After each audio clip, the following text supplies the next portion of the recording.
Hello everyone, Daria here and welcome to episode 26 of the Slow Russian Language Podcast. Today we continue speaking about the history of Russia and about one of the darkest pages of it. I'm talking about the so-called Mongol and Tatar invasion in Russia. It lasted for more than 200 years and actually during this period of time, Russia became a part of another state, the Golden Horde.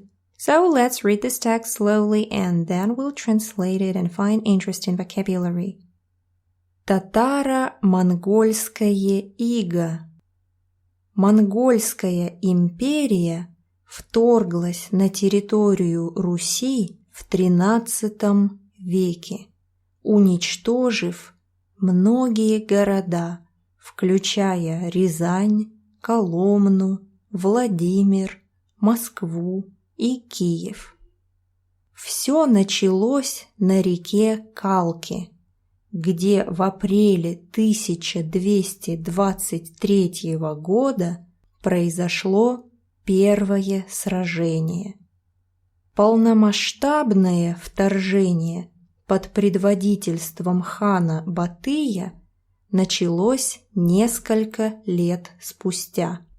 Все русские княжества были вынуждены подчиниться монгольскому игу и стать частью Золотой Орды.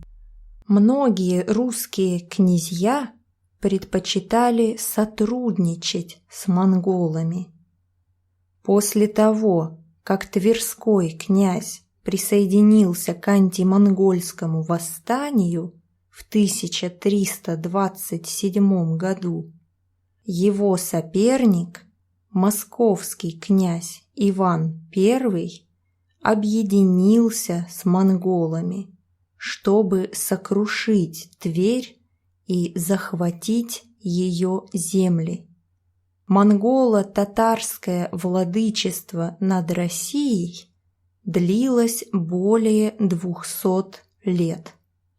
В этот период русские земли были разорены, а жители уничтожены или уведены в рабство. В результате монголо-татарского нашествия население России сократилось с 7,5 миллионов до 6 миллионов. Главным культурным центрам, таким как Киев и Рязань, потребовались столетия, чтобы восстановиться после разрушительной атаки. And that was it for the text. Now let's try to read it sentence by sentence and find some interesting vocabulary. Монгольская империя вторглась на территорию Руси в тринадцатом веке, уничтожив многие города, включая Рязань, Коломну, Владимир, Москву и Киев. The Mongol Empire invaded Russia in the 13th century, destroying numerous cities including Rязань, Kolomna, Moscow, Vladimir, and Kiev. This Mongol Empire was actually an army of thousands and thousands of riders, and they were moving from one place to another, conquering territories. They even conquered China first. Remember the famous Great Wall? Historians say that it was built to defend from Mongols. So after China, they came to Rus, ancient Russia. And here you see the verb вторгаться. Империя вторглась. Вторгаться means to invade, and we use it a lot in our daily life, especially with some privacy. For example, I don't want to invade your privacy. Не хочу вторгаться в твою жизнь. Or maybe some private territory. Вторгаться на частную территорию. So it's to invade, to intrude. Another interesting word here is включая. Многие города, включая Рязань, Москву, Киев. You already know the verb включать, as to turn on, включать свет, включать телевизор. But also it means including. Many cities, including Рязань, Владимир, Москва, and so on. Многие города, включая Рязань, Москва и так далее. Okay, the next sentence. Все началось на реке Калке, где в апреле 1223 года произошло первое сражение. It all started near the river Kalka, where the first battle occurred in April 1223.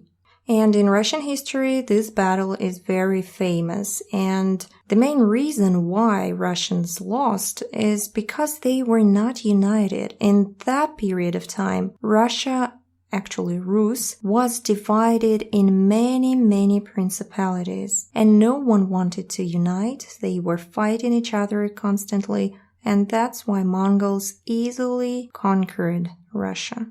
And the next sentence.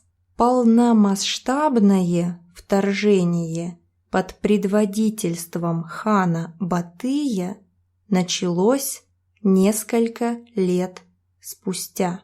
A full-scale invasion of Russia by Batu Khan started several years later. This Batu Khan is a famous Khan of the Golden Horde, and it was the grandson of the famous Genghis Khan, great conquerors of those times. Here you see the adjectives полномасштабное comes from полный масштаб, full scale. Полномасштабное. And again, вторжение. We've already mentioned the verb вторгаться, to invade, to intrude. And вторжение is a noun, invasion. So this invasion happened several years later, несколько лет спустя. This спустя we use when something happened some period of time later. For example, we met in 2006 and 3 years later we got married.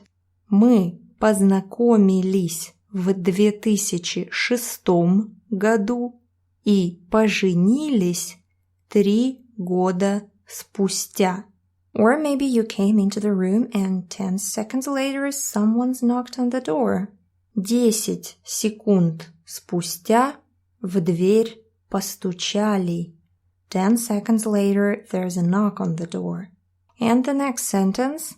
Все русские княжества были вынуждены подчиниться монгольскому игу и стать частью Золотой Орды. All Russian principalities were forced to submit to Mongol rule and became part of the Golden Horde Empire. Многие русские князья предпочитали сотрудничать с монголами.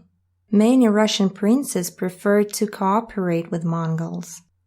После того, как Тверской князь присоединился к антимонгольскому восстанию в 1327 году, его соперник, московский князь Иван Первый, объединился с монголами, чтобы сокрушить Тверь и захватить ее земли. That was a very long sentence. Now let's try to translate it. After the Prince of Tver joined the rebellion against the Mongols in 1327, his rival, Prince Ivan I of Moscow, joined the Mongols in crushing Tver and devastating its lands. So Tver is a city not far from Moscow, maybe 200 kilometers, about 2 or 3 hours driving, and for a long period of time they were in rivalry. So Mongols were the ones who helped Moscow to become the center and the future capital of the United States of Russia. And I already mentioned how many Russian princes, in Russian it's князья, князь, they joined Mongols against their own people. In the first history podcast, I mentioned our famous князь Alexander Невский, the one who's a saint now and whose faces are all over our churches, and he joined Mongols against the rebellions, and he killed so many Russians, and he was so cruel. He was cutting ears and tongues and very cruel person, and he's a saint now. So poof, Russian church is so logical. Anyways, we're moving to the next sentence. Монголо-татарское владычество над Россией длилось более 200 лет. The Mongol and Tatar reign over Russia lasted for more than 200 years.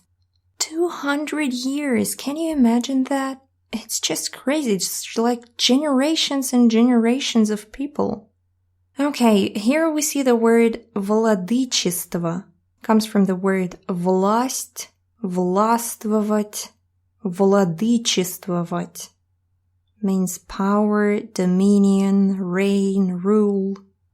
Also, we have a noun for a person who has that power. It's владыка, but it's kind of a rare word. For example, in Star Wars, Darth Sidious is being called владыка. Владыка ситхов. Okay, the next sentence. В этот период русские земли были разорены, а жители уничтожены или уведены в рабство. During this period, Russian lands were devastated and the citizens were annihilated or enslaved. This adjective, short form, разорены, разорен, and the full is разоренный, means they were devastated, ruined. Also, it's a very common word to say when you have no money. When you're a bankrupt. Я разорен. I'm broke. I have no money. У меня нет денег. Я разорен. That's what we say. And this interesting phrase уведены в рабство. Увести в рабство. So it means to be enslaved. And we're moving to the ending. В результате монголо-татарского нашествия население России сократилось с 7,5 миллионов до 6 миллионов. As a result of Tatar and Mongol yoke, the population of Russia dropped from 7.5 million to 6 million. It's just terrible. So you see how many people were killed.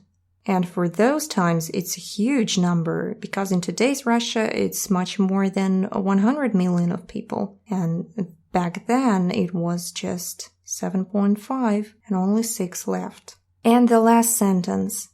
Главным культурным центрам, таким как Киев и Рязань, потребовались столетия, чтобы восстановиться после разрушительной атаки. Main cultural centers such as Kiev and Rязань took centuries to recover from the devastation of the attack. This word «столетие» comes from 100 лет, 100 years, means a century. Столетие, век, 100 лет. And that was it for the text.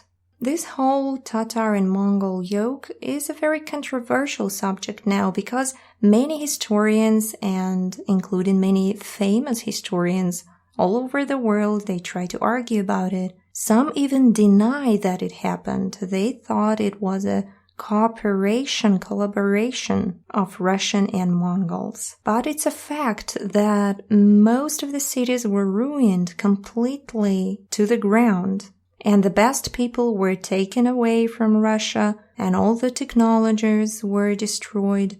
And actually, for centuries, Russians have been using this whole Mongol and Tatar situation as an excuse for Russia being so far behind the rest of the world. I mean that everything we produce and everything we ever produced throughout our whole history, it always is of bad quality. And the imported stuff from Europe, from the States, is considered of the best quality. I mean, in Russia, everything we produce, it's just bad. Starting from cars and ending with, children's clothes. For example, one time I bought a shirt for my son made on some Russian factory, and after the first wash, the color was completely gone and the shirt itself was really ruined. It was impossible to wear it. So we only buy imported stuff. And why am I saying that? It's because very many Russians like to bring Mongols up. Every time someone accuses Russia of being so slow in its development. And they say, no wonder we were conquered. We had nothing during 200 years and Europe was growing, Europe was prospering and everything. So it's kind of not our fault that Russia is so poor and everything is so bad here. So poor Mongols. 800 years later, they're still responsible for our problems. Anyways, now you know more about this terrible period of Russian history. And if you want to learn even more, you can go and check out an interesting podcast. It's called A History of Europe, Key Battles. And I guess starting from the 20th episode, I'm not sure, there are episodes about Russia. And exactly about that period, and even that battle near river Kалке I mentioned today is there too. So if you're interested, you should go and check it out. A History of Europe, Key Battles.